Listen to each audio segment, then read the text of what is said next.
that said, I'll pass you over to today's hosts. We have Jason from Adaptavist and Warren from Atlassian. Wonderful, cool. Yeah, I'm Jason Spriggs. I'm a DevOps Consulting Team Lead here at Adaptavist. I've been with Adaptavist about 3 years, but I've been circling the Washington, D.C. startup circuit for probably the last decade prior to that. So thanks and welcome. Hey, my name is Warren Marusiak. I'm a former AWS developer turned technical evangelist. I've been at Atlassian since 2001, and today I'm going to introduce Compass and talk about some of its features and best practices. Awesome, cool. So quick look at today's agenda.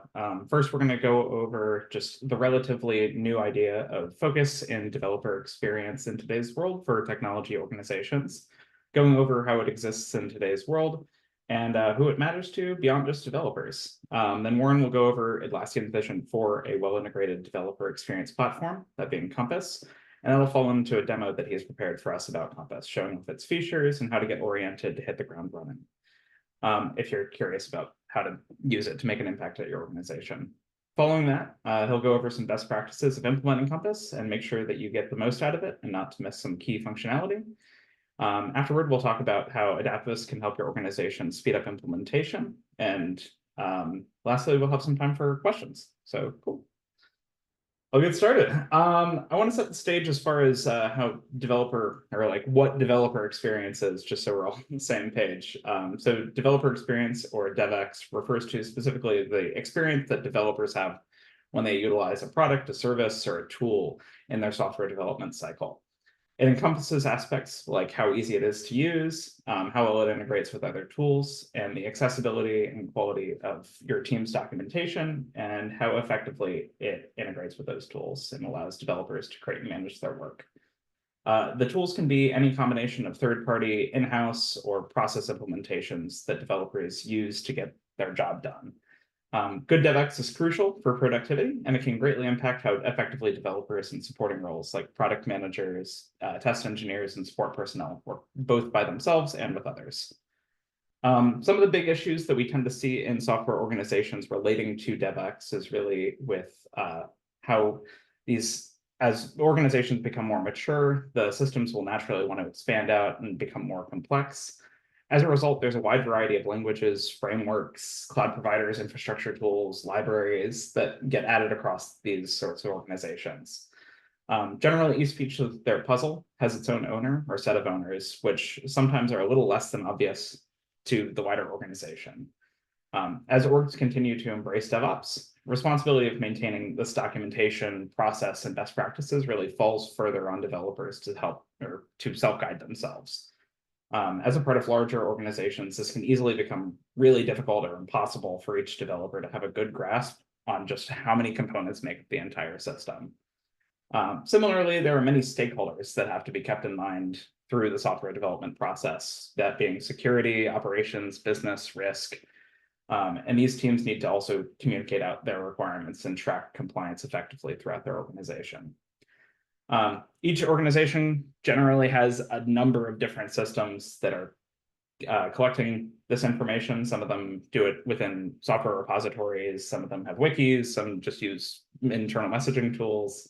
But it generally is that they're like the dependencies are left up to various tracking tools to then keep track of these controls there. Generally, we see that these tools aren't well integrated with each other. That really leads to poor DevX in how developers see things, and making it yet another piece of the puzzle that you have to go and look for the place just to find the information that you need to do your job. This really boils down to the problem of if owners aren't well known and issues aren't communicated out effectively, the whole structure can't operate effectively, and that reduces developer and delivery velocity.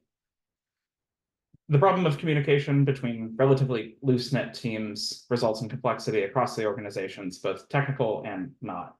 That manifests in a few different ways. First, developers generally report that they're spending a significant part of their day just looking for the right information to do their tasks.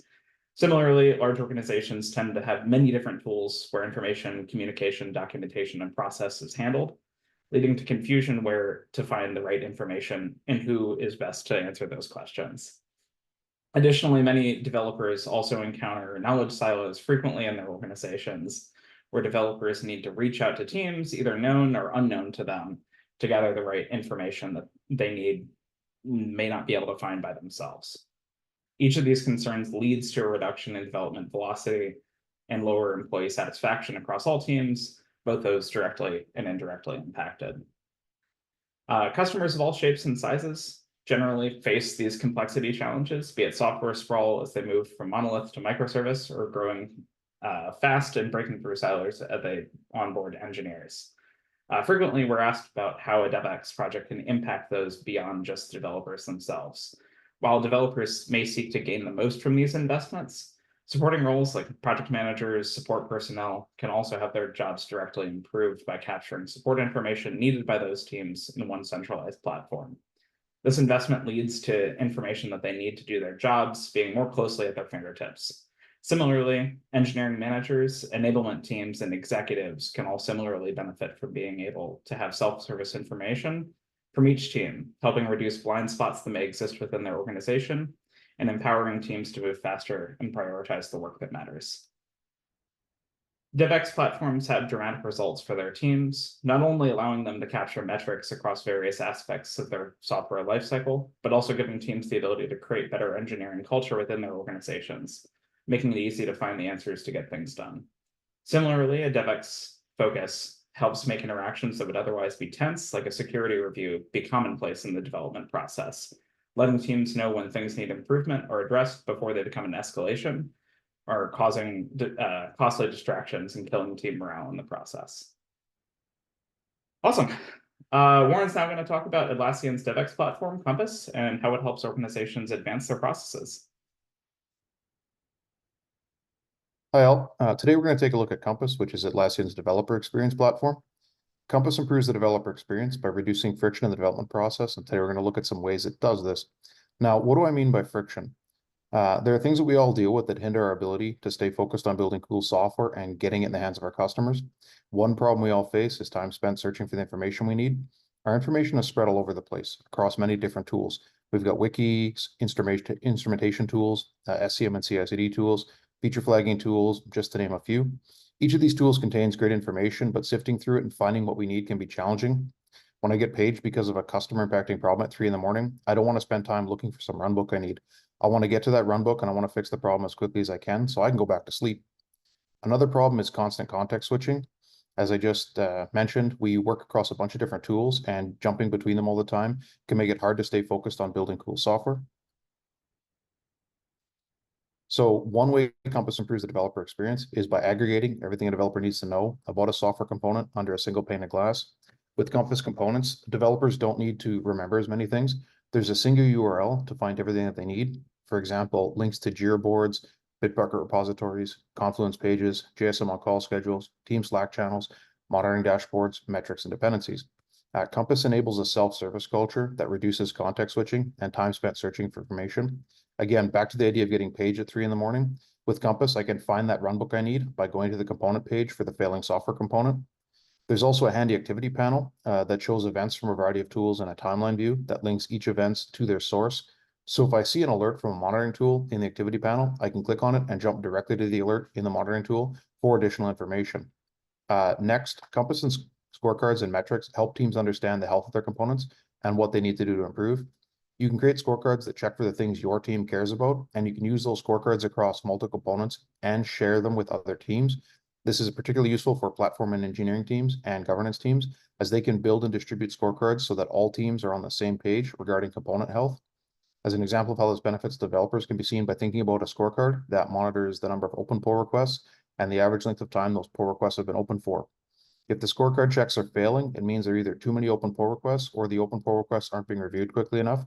With a scorecard like this, teams can quickly diagnose that pull requests are blocking developers from getting their features into the hands of their customers, and they can take corrective actions. Maybe they jump on the backlog of pull requests, or they schedule a little more time each week to review pull requests. Scorecards help teams be proactive about resolving developer impacting issues rather than reactive. Compass integrates with partner tools like New Relic, LaunchDarkly, GitHub, and Sneak.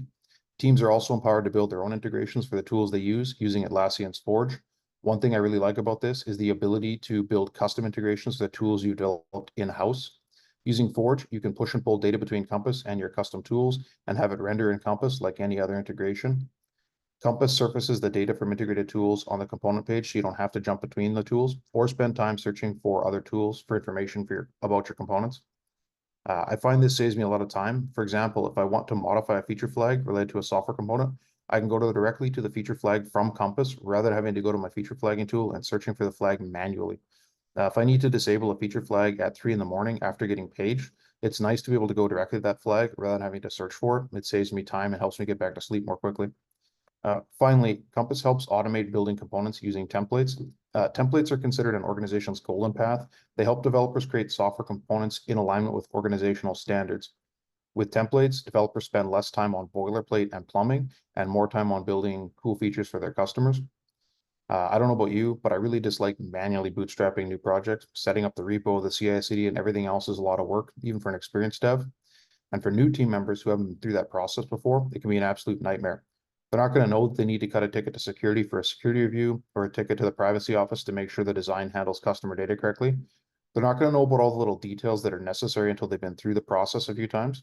Their mentors can help them with this, but with Compass and templates, developers are better able to self-service the process, as you can embed all of that expert knowledge about component creation into the template itself. So now we're going to jump to a quick pre-recorded demo that shows off some of how these features work. All right, today we're going to take a look at Atlassian's developer experience platform, Compass. To start with, we're going to take a look at the components page. Software components are basically a way of modeling all of the different things your development team has written code for and has to manage. So if you have an API that you've built, you might model that API as a software component.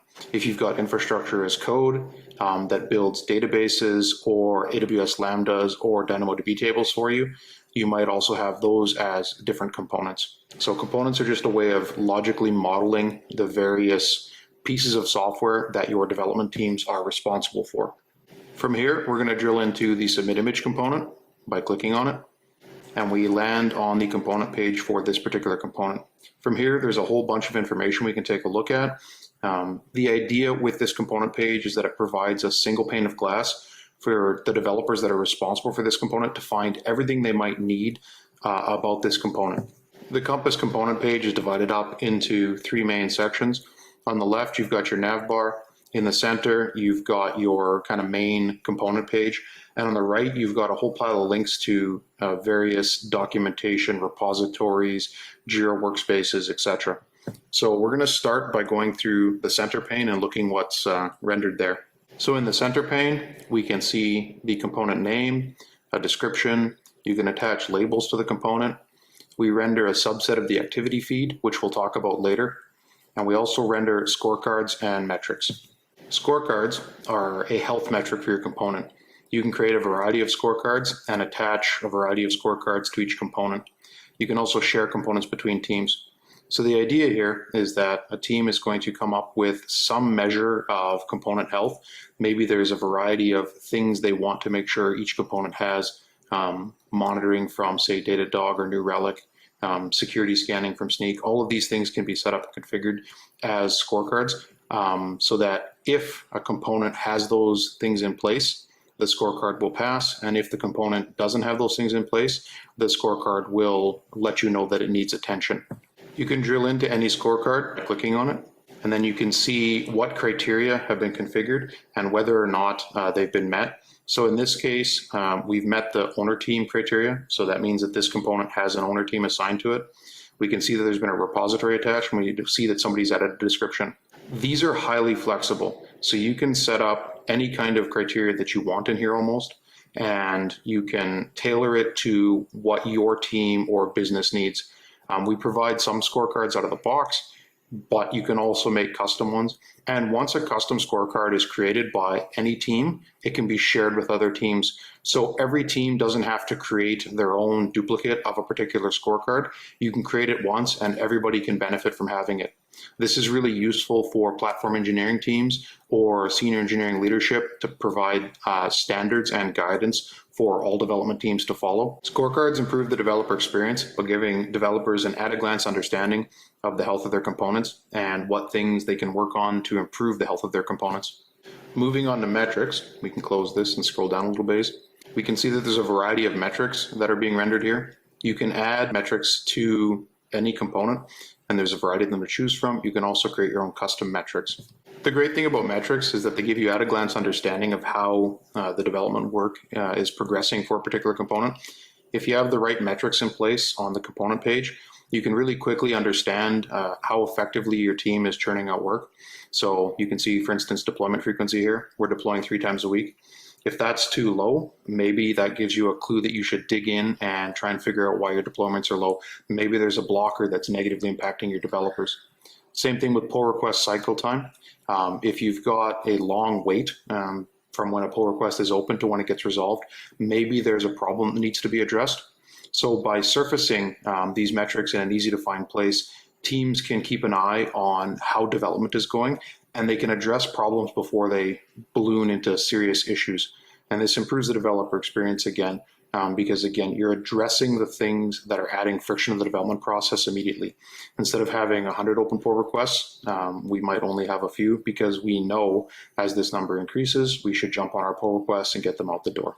Moving on from metrics, we're going to take a look at this right-hand panel. This right-hand panel contains links to a whole bunch of information that's relevant to the component. Do you want to know who or which team owns the component and who's on that team? You can find it with the owning team. Do you want to know what Slack channel to reach out to the team in? There's the Slack channel. Do you want to see the on-call schedule? You can link up your on-call schedule. And if you want to jump to it, you can just open it in a new tab. And we can immediately see the on-call schedule and who's on call. If we want to see which Jira project tracks the work for this particular component, we can open this in a new tab and we can jump right to their board. You can also link all of the documentation. So say you have Confluence docs for runbooks on how to resolve on-call problems, or design docs or other relevant information like that. You can link it up in the documentation section. And again, this gives you that single pane of glass to find that. If you've got metrics and other dashboards relevant to this component, you can link them in here. So you can have a single place to find all of that information, and you have single click to get to it. You want a Jira Service Management instance, you can jump directly to the JSM component so that you can start interacting with JSM. So this single pane of glass on the right reduces context switching for developers. They don't have to go searching for information. They can just come here, find what they need, and get to it immediately. So there's a lot less time wasted, a lot less time doing things that aren't their core objectives, which is building cool software and getting it in the hands of their customers. Now we're going to take a quick look at the left nav bar. So we've been looking at the overview page.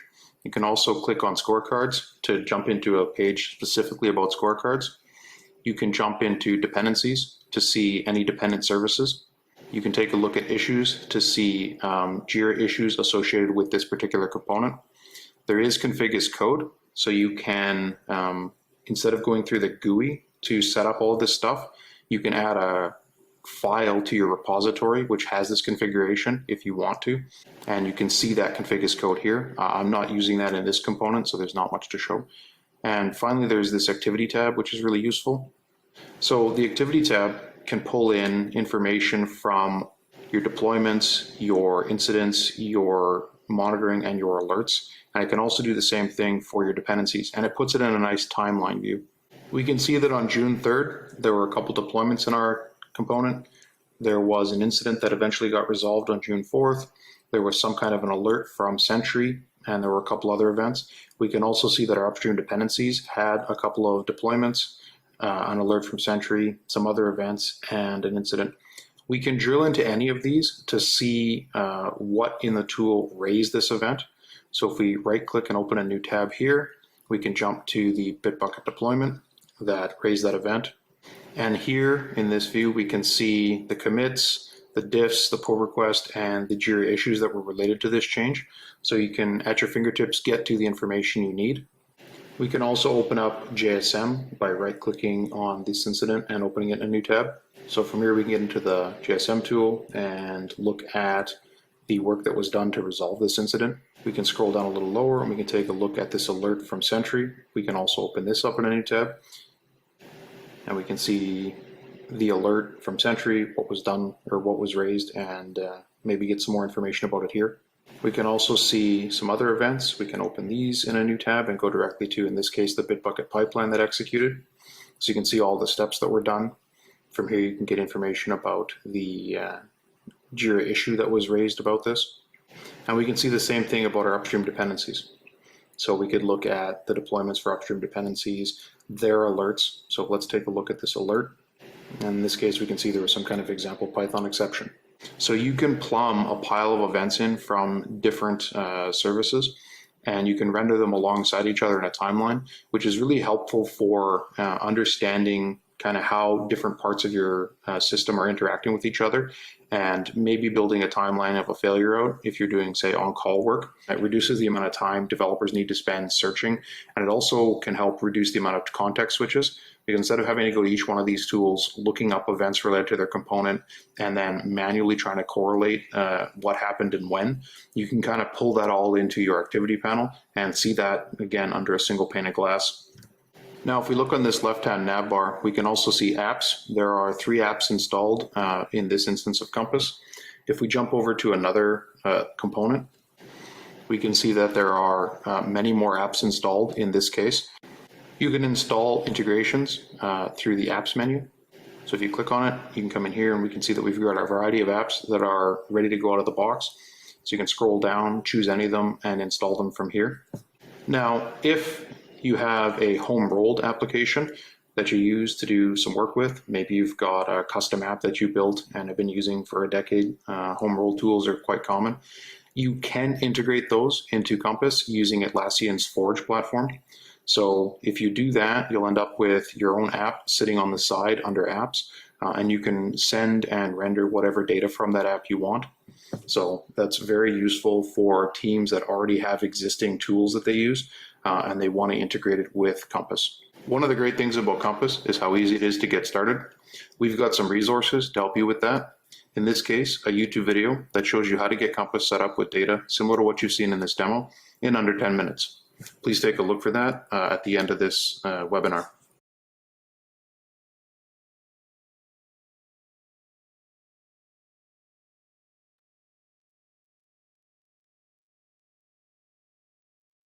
All right, now I'm going to dive into kind of some recommendations and best practices for getting started with Compass. And the first one we're going to take a look at is getting started with metrics and scorecards. So my recommendation here would be to start by picking a couple metrics that your team wants to track. Maybe that's open pull requests and deployments per week. Once you've decided on your metrics, you're going to add those metrics to all of your Compass components so that you can see where they're at a glance. Then you need to start thinking about setting some acceptable thresholds for those metrics. For example, is 10 open pull requests okay, or is it too many? What about 100? Doesn't really matter what those thresholds are set at to start with. You can always fine tune them later. Once you have metrics and thresholds, though, you can start to build scorecards. So build a scorecard with your chosen metrics and thresholds and add that scorecard to all of your components. The scorecard will be passing when those metrics aren't breaching their respective thresholds. And now at a glance, your developers can look at a component and know if it's healthy based on the metrics you've chosen. And you can always adjust those metrics and add more of them later. Now, sometimes it's going to be unhealthy. So the next step would be to implement team rituals and processes to address non-passing scorecards. Essentially, what are you going to do to resolve a non-passing scorecard? Whatever you decide, write that process down and start following it. Now your team is monitoring the health of your components and has a process that can be followed whenever a scorecard is non-passing. And hopefully this should lead to like a better developer experience as you're removing blockers and problems that pop up over time. All right, the second Compass best practice I'm going to recommend is to plumb data from all of your developer-focused tools into Compass via integrations so that you can take advantage of the activity panel. We saw in the demo, the activity panel renders events related to your components and their dependencies in a timeline view. This provides teams with context-specific information about what is happening to your component across all of your tools.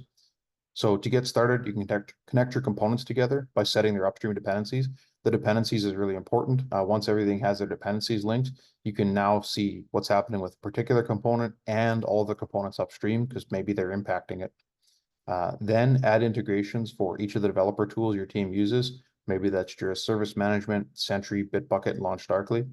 And once you've got all that plumbed in and you're starting to see events come across your activity panel, you can start to use it to understand the activity and, potentially diagnose on-call problems or look for interactions between teams and just kind of see what's happening in your tool set. And the final best practice I'm going to recommend is to start using Compass's template feature to make bootstrapping new components easier. So basically, we want to let Compass do all of the boilerplate and configuration so that you guys can focus on building great software. Templates take a bit of work to set up initially, so I recommend picking one kind of software component your team works on and building an MVP template for it. Maybe the template needs to spin up a Golang repository in Bitbucket and set up a CI/CD pipeline that runs some unit tests, code linters, and sneak security scans before deploying to a test environment. So what we're going to do is we're going to build out an MVP template that does that, and we're going to start using it. And then you can start adding complexity over time. So you don't want to go whole hog with this and build like a super complicated template as your first go. Build a basic template that does something useful, and then add components to it over time. Make it more complex as you have need for that. Once the MVP is working, you can expand the use of templates to another kind of software component. Maybe you start with a Node.js app after the Golang one, and you can kind of grow your template library so that your developers can spool up new components quickly and according to the best practices your organization has set. Awesome. That's great information. Now we'll go over how Adaptavist can help you with your developer experience journey. Here at Adaptavist, we're experts across a wide variety of core practices: Agile, Cloud, Work Management, ITSM, and my specialty, DevOps. We have an in-depth understanding of both everything Atlassian, including third-party integrations, as well as our other partnerships. This positions Adaptavist in a unique place to offer consulting and implementation services that are relevant to wherever your team is coming from, be it legacy deployment practices or being on the bleeding edge of technology. Adaptavist is well situated to give your teams hand-in-hand customized setup, implementation, and training from our experts in all sorts of developer tooling and deployment methodologies with our team of experts. For example, as one of our customers right now is working in mostly IoT systems, we are making use of Compass to move them in the direction of microservices, but some of their SaaS-based products may not work similarly as their IoT setups. So we would be configuring scorecards that would be within Compass to meet their metrics, where a deployment that's once a month may be totally cool. For a SaaS product, you might be trying to do that multiple times a day. So sort of gives you the background to be able to expand upon that and make something that's custom tailored just for your team. Adaptavist is the only Atlassian triple platinum solution partner, having experts spanning the entire Atlassian suite located across all major geographic regions. This allows us to be able to custom tailor your implementation to things that may be relevant to your team, wherever you may be located or co-located, as well as across all varieties of industries that your business works in. From finance to retail to anything there, we have people that have worked in those expertises and certainly can help custom tailor your solutions. Awesome. Now we'll take some questions from the crowd, and thank you for joining us for this period. Thanks, guys. We've got some questions coming through. So the first one is, I want to improve DevX in my team. Where do I start? Yeah, I'll go ahead and go for that. So every organization has some different needs that they are working on in their journey, and obviously they face challenges along those lines. Normally, I would say that there are a few common steps across every organization, and maybe you can figure out how to go from there. The first situation is obviously you got to figure out where you're starting from. If right now you're using tools to create software within your organization and the developers don't necessarily know what might be going on across organization, it's good to sort of take inventory of your tools, your processes, figure out where those similarities exist, figure out where you're trying to go, and also gather information from various other parts of the organization that may have impact on how developers work. and get them all, not necessarily in the same room, but have them be a part of that collection process to understand, say, if a risk team indicates that something needs to be implemented by a certain date, or if they have a feedback mechanism there, that they are communicating that into, say, a ticket pipeline, and then that results in something going, making sure that those processes are well documented and inventoried, not only just the normal dev stuff or the feature stuff, is going to be very key there. Developer experience surveys are a great way to get a pulse check on developer experience at scale as well. So as a part of this feedback, you want to also not only figure out what you're currently doing, but is it something that people are even happy with? You can then use that information gathered in surveys to track improvements over a period of time to better identify new focus areas that may be there. Second, you're going to want to help empower your actual platform team. So platform teams, a lot of organizations that probably hit the mid-level of technology stack tend to have platform teams that focus on providing a great developer experience. So that might be standardizing on languages, frameworks, things along those lines to make it easier for developers to contribute. That'll allow them to not only work on their own, but also within a group and not become their own silos. So if you have someone working on a random Python app and only they understand Python when you're a Node shop, that's part of that. These services not only include coding languages and frameworks, but also infrastructure, CI/CD, monitoring, all the things that sort of are tangential to the actual code that's being written, and makes it easy for people to understand and actually comply with whatever your company's standards are and practices. So they would be receiving those requirements and then distributing those out. Centralizing those tools and frameworks under a platform team really makes it one group's responsibility to sort of gather all of those things and distribute everything out. The third thing would actually just to be, well, to also be to use a DevX platform to drive that experience across your entire organization. So platform teams tend to use platforms as a vehicle to deliver excellent experience for their customers, the developers. A good developer experience platform does this in a few different ways. It helps make developers not need to really focus on quite the load of everything else that they need to focus on. They can focus on the tasks that they're given. It also helps promote engineering culture through learning and continuous improvement. So understanding if something new is being introduced, or maybe you're trying to move away from a certain practice, making it all be in one place where it can be easy to learn those things is certainly important. Also, it allows developers to easily extend the platform. As mentioned, Atlassian Forge is a great opportunity for groups that may not be using something that out-of-the-box integration may exist. It allows people to then build integrations and then feed in the appropriate information that you want to see inside of Compass or another DevX platform, and feed everything into one place and be happy there. And Compass is obviously a great example of a tool that does this very well. Yeah. Great, thanks, Jason. Thank I you. think the next question is more for Warren. So somebody's asked, do you have an integration for Datadog? The last time I checked, I don't think we did have an integration for Datadog. So you've got a couple options there. The first option would be to try to build your own with Atlassian Forge. Use their APIs, pull some data out of Datadog and render it in Compass yourself. And the other option you have would be to reach out to Datadog and ask them to build one. We have integrations with a lot of partner tools, so it would make sense for Datadog to do that. So yeah, those are kind of the two options you have at this point. I will also throw out there, Jira Service Management, if you're using that for operational tools, does have a Datadog integration.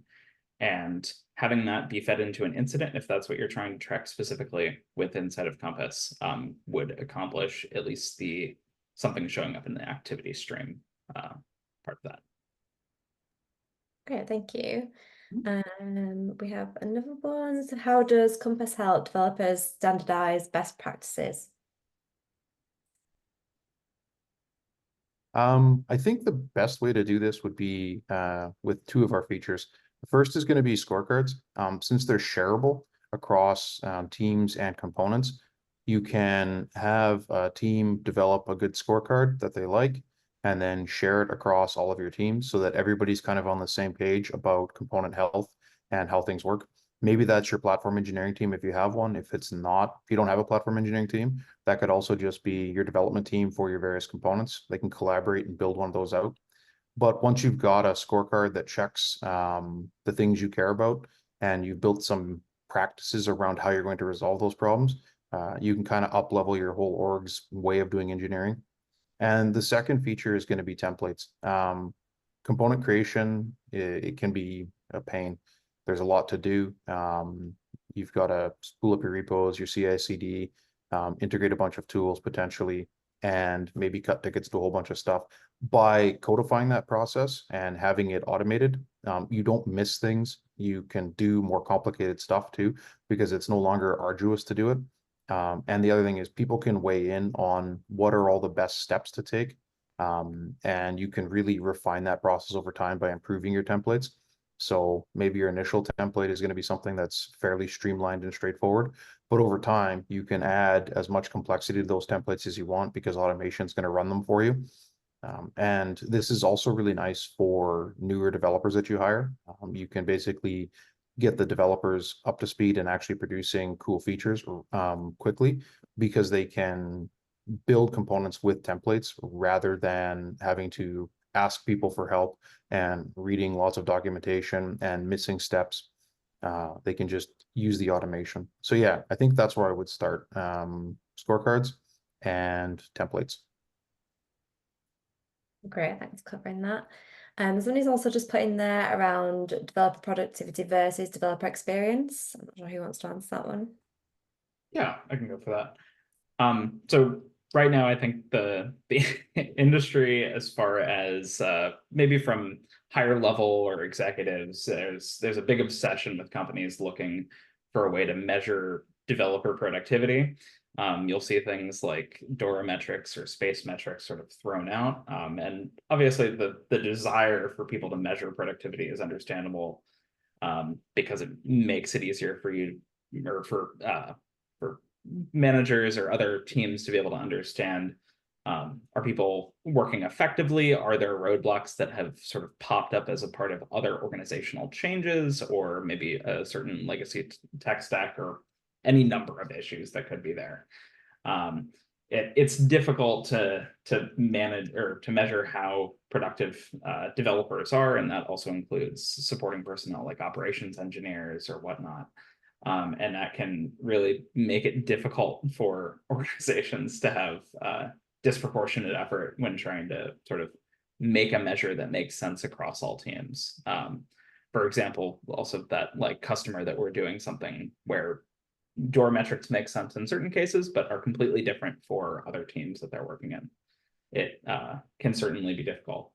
As far as thinking about DevX versus productivity itself, DevX is really focused on how developers themselves feel and the frameworks that they use to build their software. It's really heavily influenced by the quality of the tooling and the effectiveness and efficiency of processes that they themselves use to then create software within their organizations.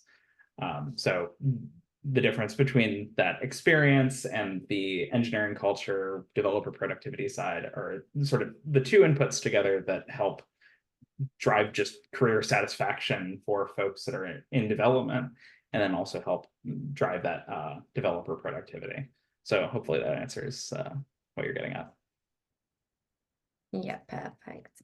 Actually, just on metrics, we have a question from somebody around what metrics do you recommend starting with? So I can speak to that, or do you want to? no, you can go for it. Okay.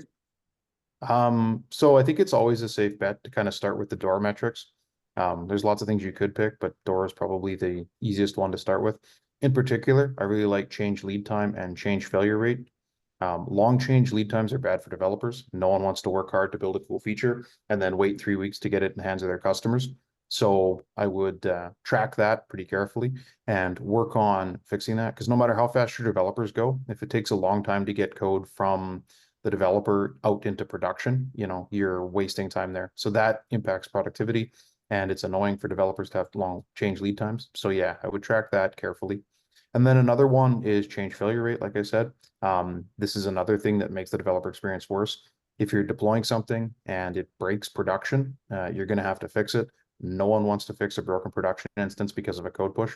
So I would be tracking that quite closely and trying to keep that number as low as possible. So no breaking changes and no long change lead times would be the two things I would really focus on with metrics.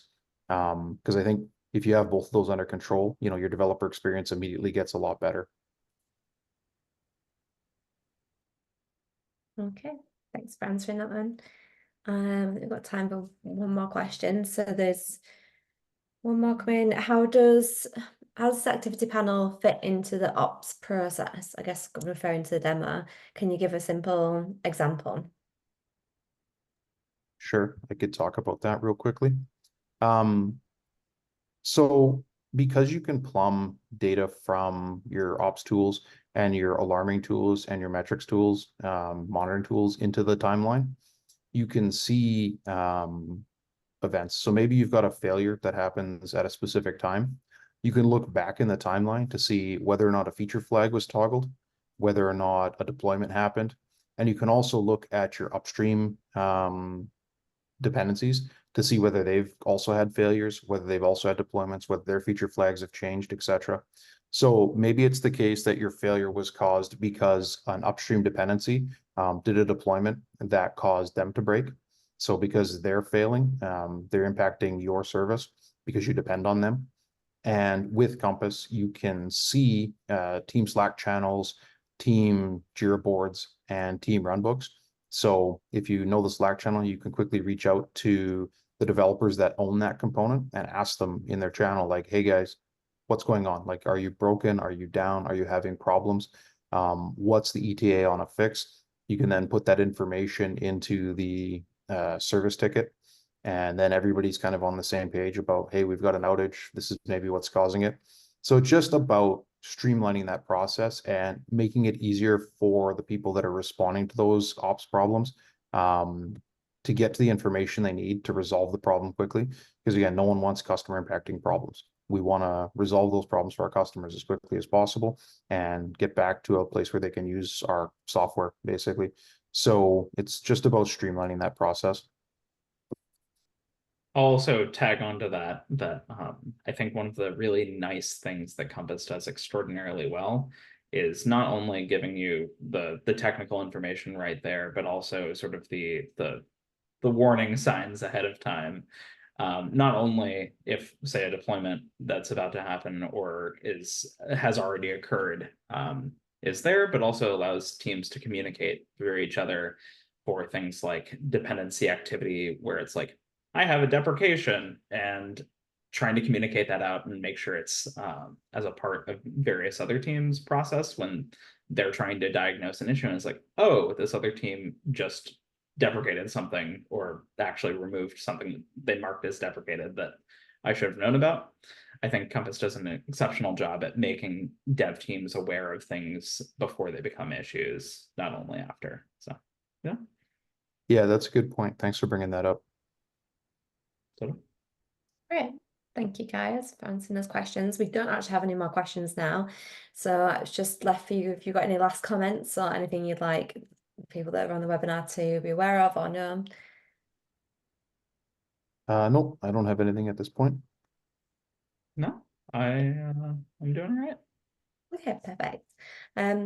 Okay, great. Well, thank you so much, guys. I hope everybody on the webinar enjoyed it. And like I say, it'll be recorded and sent out to you through email, so you can rewatch it again, or you can pass it on to any colleagues you might be interested. So yeah, thank you everyone for attending. Thank you, Jason, Warren, for answering all those questions and talking. And we'll see you next time. All right. See you. Thank you. Thanks, y'all.